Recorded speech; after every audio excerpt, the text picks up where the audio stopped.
Саламатсыз көзі қарақты көрермен. Өнерге әркімнің ақпар таласы деп Абай айтқандай, кез келгеннің көз көргеннің жұлдыз болуға хақысы бар. Алайда сахна киелі ұғым. Өнер алаңын торуылдаған жұлдыздар киелі сахнаның заңына қаншалықты бағынады.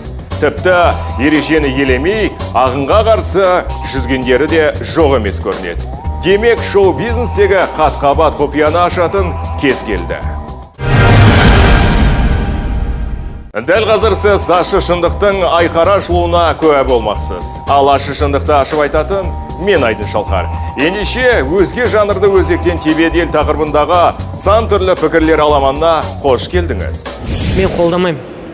Бетін айтайын, өйткені ер жігіт болу керек қой. Я почему это не возмущаюсь? Потому что на нашем пацане красивый, он все, и поет классно, танцует как... Кей-поп стилінде айту үшін шашты бояп, сырға тағып, сөйтіп жүруге міндетті емес. Қарсы шықсаңыз да, шықпасаңыз да оны тоқтата алмайсыз. Сын болғанда енді бір керемет профессионалдық сындар болған жоқ әлі. Тақырыпты айқындау үшін маған мына кейстегі заттар көмекке келмек. Ласу, сүзгі және стақан. Өнер біреудің еншілеп алған мүлкі емес. Бойында бармақтай талантың болса, сенің де алар үлесің бар. Алайда қалың қазақ эстрадасына бұл дау ұнай қоймаған сыңайлы. Өзге елдің мәдениетінен енген жаңа жанрларға елімізде ұзақтан жұдырығын түйіп, сесте көрсеткендер жоқ емес. Ал біреулері өгейсінбестен өнерпазды бауырына басып, шашбауын көтеруде. Даудамайдың көкесі дәл осы жерде туындады. Толғана келе сырттан бақылағанша, жағдаймен жақынырақ танысып, ара жігін ажыратуды жөн көрдік.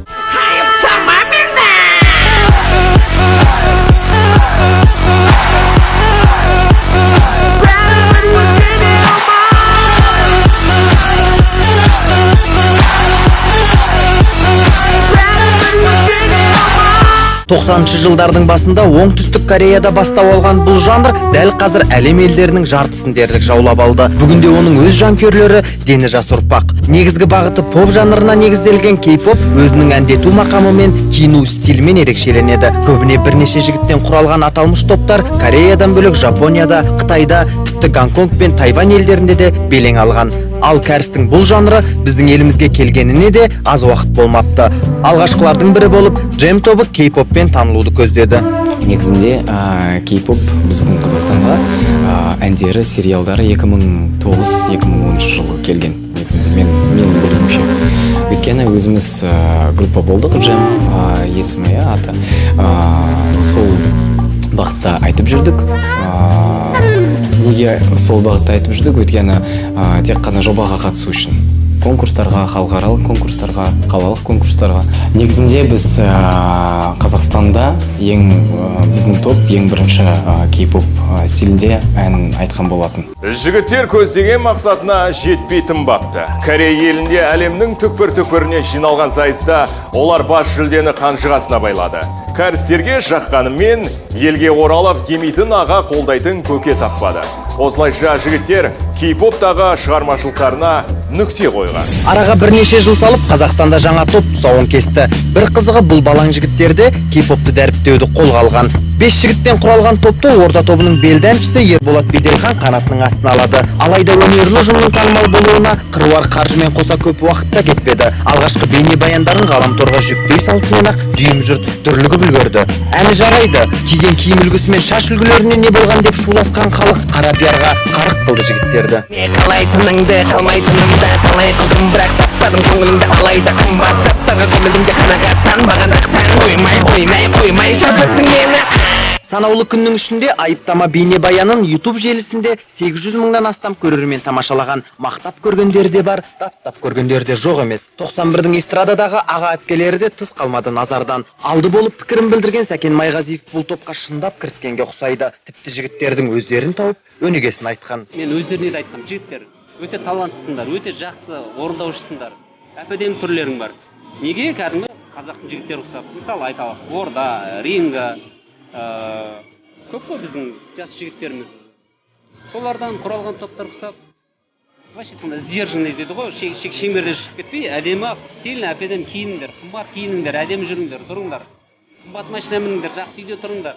Бірақ шашты боямай қызға әйелге ұқсамай қояқшы деген ескертуін мен де айтқан болатын. Сәкен Майғазиев өнерпаздардың өнерін мойындағанмен өздерін ауыр сынның астына алған. Тіпті жігіттердің жігіттігіне күмәнмен қараймын деп басып айтты. Басқа бағытты қабылдай алмайтқан себебіміз көзге түрпідей тиіп атқан дүниелер.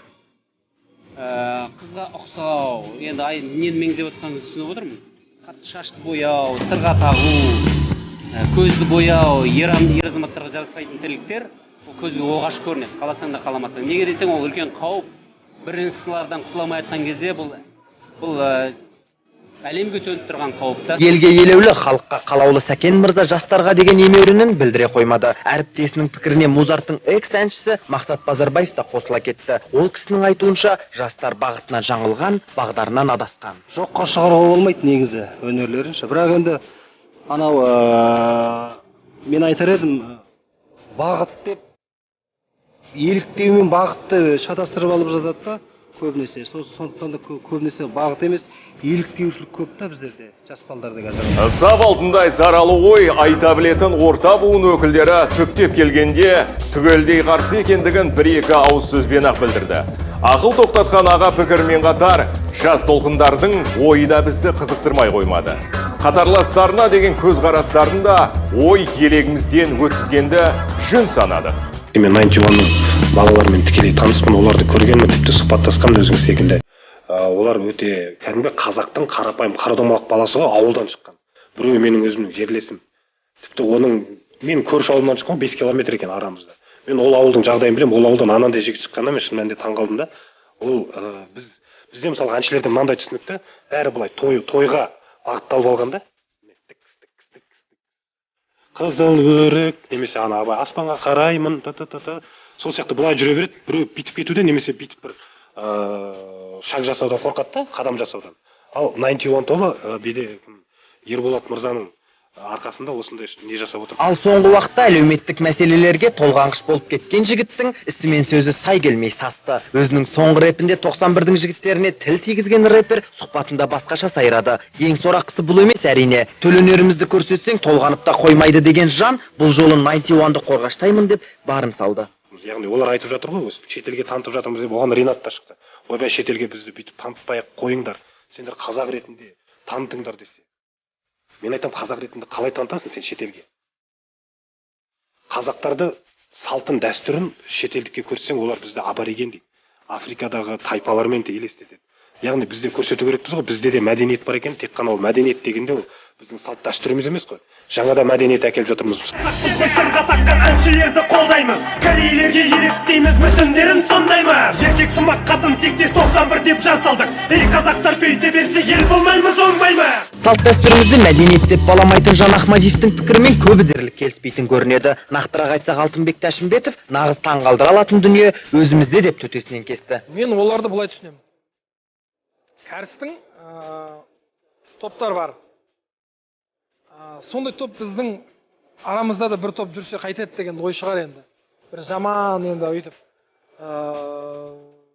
не дәріптемей қойық енді, бірақ енді негізі қайталау ғой енді былайынша. Олар өздері ойлайды, біз қайталау емес деп. Негізі ол таптаза қайталау.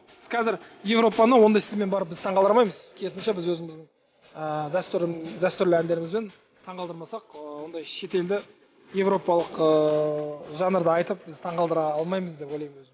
Шетелді шетелмен емес, өзіңмен таңғалдыр деген тұжырымға келген Алтынбекке әріптесі Талғат Жорабаев та қосыла кетті. Мен қолдамаймын. Бетіне айтайын, өйткені ер жігіт болу керек қой. Жанрлар әрине көп, бірақ та ол жанрдың ішінде біздің қазағымыздың иісі шығып тұрмаса, ол бізге қатты керек емес сияқты. Бұл пікірлерге қарамастан төл өнеріміздің тоқтаусыз дамып жатқаны өтірік емес әрине. Оған мына сіздер куәсіздер. Дегенмен төл әуеніміз той әуен емес. Ал той әндері хит болып кететін мына қиын қыстау заманда ақша үшін арзан қол дүниелер тамаша туындылардың алдын орап кетіп жатқан көрінеді. Осылай деп шамданған Роза Рымбаева біздің музыка тыңдау деңгейіміз төмен деп тұйық жауап қатты. Музыканы тыңдау, түсіну дегеніңіз ол өзіңнің әркімнің өзінің деңгейіне байланысты. Егер де оның түсінігі төмен болса, ол ана тойдың әндерін ғана, чип-чип-чипті тыңдап жүре береді. Ол әндер ән емес. Ол әндер музыка емес. Ол әндерді жалпы музыка қатарына, ән қатарына қосуға болмайды. Той әнін музыка деп есептеуге болмайды деп кесіп айтқан Роза ханым әңгіме 91 тобы жайлы өрбіген сәтте жастарды қызғыштай қорғап шырпыр болды. Ол біздің жастардың қазіргі модасы. Ол ешқандай ұлтқа қарсылық, не болмаса бір дәстүрге қарсылық деген жоқ. Ол бүкіл дүние жүзі бойынша келе жатқан бір ағым дейді ғой. Бүгін сол ағымменен жастар билейді, киінеді. Ол ертең келесі айда басқа мода шығуы мүмкін. Сонда ол жастардың еліктеуі, жастардың халықаралық деңгейдегі ол модасы. Оны сіздер қарсы шықсаңыз да, шықпасаңыз да оны тоқтата алмайсыз. Бұл ертелгеш болуға тиіс құбылыс деп бұлтартпаған Роза ханымның ойы осындай. Ал кезінде шашын сарыға бояп, өзгелерден ерекшеленуге тырысқан Айжан Нұрмағамбетова бәріне кінәлі қазақ қыздары деп айдаспанға бірақ шығарды. Біреуге ұнайды, біреуге ұнамайды, бәрі сынаватыр. Ал енді қайда болдыңдар? Не үшін сол топ келді өмірге? Неге келді? Неге десеңіз айтайын ба? Әр қазақтың қызының телефонында анау корей жігіттер болды. Қараға боялған, аққа боялған, сарыға боялған қыздар деген қашық болғанда. 91 жайлы әңгіменің бір ұшы Айжан Нұрмағамбетоваға келіп тиген сәтте ғана ол өз ойын былай білдірді. Енді қазірде өзі қазаққа ұқсамай, өзі шашын аққа бояп, көк линза киіп жүрген әншілердің бірі деп сөз бәрі мені жамандайтын шығар. За что я заступаюсь. А я заступаюсь, потому что профессионально. Керемет жасалған.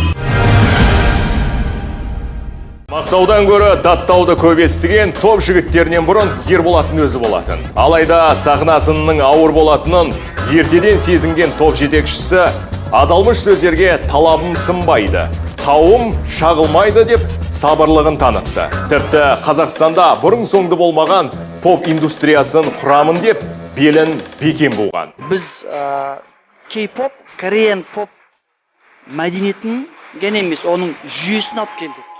Сөйтіп бізге бүткіл әлем жаңағы 120 мемлекет қарап, бізге қазақ поп деген атақ берді, кей-поп деген. Бұл енді біздің, қалай айтам, біздің брендіміз, Қазақстанның бренді, ортақ бренд. Біз шын мәнінде жаңағы поп индустрияны құрғымыз келеді. Сондықтан да бізге керісінше керек. Біз дайынбыз. Жаңа құсаған сөздерге де, көздерге де, пікірлерге де біз диалог құруға дайынбыз. Талантты жігіттің талабы жаман емес байқауымызша. Көздеген мақсатына жету үшін қоғамның қомақты пікірін де көтере білген Ерболат Беделхан өнерден алмаған еншім алда деп тынымсыз еңбектенуге көшкен. Ал әңгімеге арқау болған 91 тобы айтылған сынның бәріне мән беріп, жүрек ауыртпаймыз деп ақиқатын айтты. Сын болғанда енді бір керемет профессионалдық сындар болған жоқ әлі. Сынды, яғни біздің өлеңдерді сынап жатқан жоқ. Біздің биді, сахнадағы жүрісімізді қатысына жатқан жоқта, тек қана көбісін айтып жатқандары ол бейне, сырт бейне болып жатыр да. Оған біз қатты былай керемет көңіл аударып, немесе жүрегімізге тиіп, ол ауырқа үйде жатып жатқан жоқ, біз бәрі өз қалпында жұмысымыз істеп. Сын түзелмей, мен түзелмейді деп қайырған өнерлі жігіттер келешекте кем-кетіктің орнын толтырып, келістіріп өнер көрсетеміз деп білек сыбанған. Алдағы болашақта оның бәрі бола жатады деп ойлаймыз. Себебі енді жаңа зат болғандықтан бәрі бірден бола салмайды да. Ол қиын кішкене. Алайда біз дейтін не дегенмен поп жүйесімен жүрміз да, әлемдік поп жүйесімен. Енді соның ішіне өзіміздің кішкене лебімізді қосамыз болашақта. Сахнаға енді қадам басқан жас өнерпаздар кей-поп деп атақ ала салысымен алғашқы бейне баяндарындағы олқылықтардың орнын толтыруға кіріскен. Ал сырға мен шаштың мәселесін жігіттердің өнердегі әріптесі Жамбол былай түсіндіріп өтті. Кәрістерге шашты бояуға оларға тән. Өйткені олардың әрбір адамы шашты бояйды әртүрлі түске. Мен мысалы өзім қарсы емеспін негізінде өзім. Бірақ біздің ментальность дейді ғой, оған енді жатпайтын сияқты. Мысалы қазақтың кішкене стилінде жасауға да болады оны. Мысалы сырға тақпай-ақ, шашты боямай-ақ, мысалы күшті киімдер киіп, мысалы сосын кейбір кезде мысалы андай басқа да элементтерді қосуға болады ғой, мысалы киімге. Қазаққа тән. Неге мысалы енді киімге андай қазақи бір ою қоспасқа, бір қазақи элементтерді қосуға болады. Алайда 91 тобы мұның бәрін жүрек қалауымен жасамаған көрінеді. Тек қана қара пердің қанатына жармасқан жігіттер қалықтап барып, танымалдылығын арттырғысы келген. Бұл да шоу-бизнестегі ұтымды жол дейді топ жетекшісі. Шын мәнінде қазақтың қарапайым жігіттері шынайы қазақилықтан айырылмаған болып шықты. Ал бағдарламамыздың арнайы дайындаған сұрақтарына жігіттер қауымы мүдірместен былай жауап берді. Сәкен Сейфуллин, Ильяс Жансүгіров, Бейімбет Майлин. Шәкәрім Құдайберділі, сосын Мағжан Жұмабаев, Міржақып Дулатов, содан кейін барып Ильяс Жансүгіров және Ахмет Байтұрсынов. Дәстүрлі әншілерден. Құдайбергенов төр отбасы бар. Ерболаттың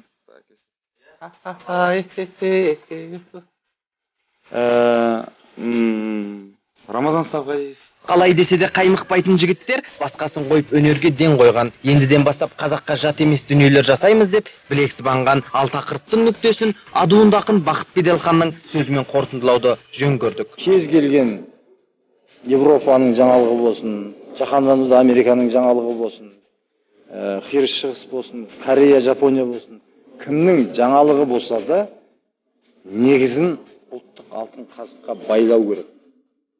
Байлану керек. Ол қазақтың келбетін, жан дүниесін өзгермейтін өнерге айналу керек. Сол кезде ол өнер, өзгенікін дәл сол күйінше өзіміздің жан дүниемізді өзгертетін, өзіміздің қасиетімізден айнытатын, өзіміздің бағыт бағдарымыздан адастыратын нәрселер мейлінше аулақ жүргені дұрыс. Мәселенің мән жайы енді ұғынықты болғандай. Ішер суыңыз таза, құрама, зиянкес вирустарға толы болмасы үшін сөзсіз сүзгіден өткізуге тиіссіз. Әйтпегенде алда жалда ауруға шалдығып, көрер күніңіз қиындап кетуі мүмкін. Ұлтта дәл сіздің ағзаңыздың баламасындай. Тек таза, зиянсыз дүниелермен азықтануы қажет. Әйтпегенде жағдайымыз қиындап, науқасқа шалдығуымыз да ғажап емес. Бойға сіңірер суыңызды сүзгіден өткізуді ұмытпағайсыз.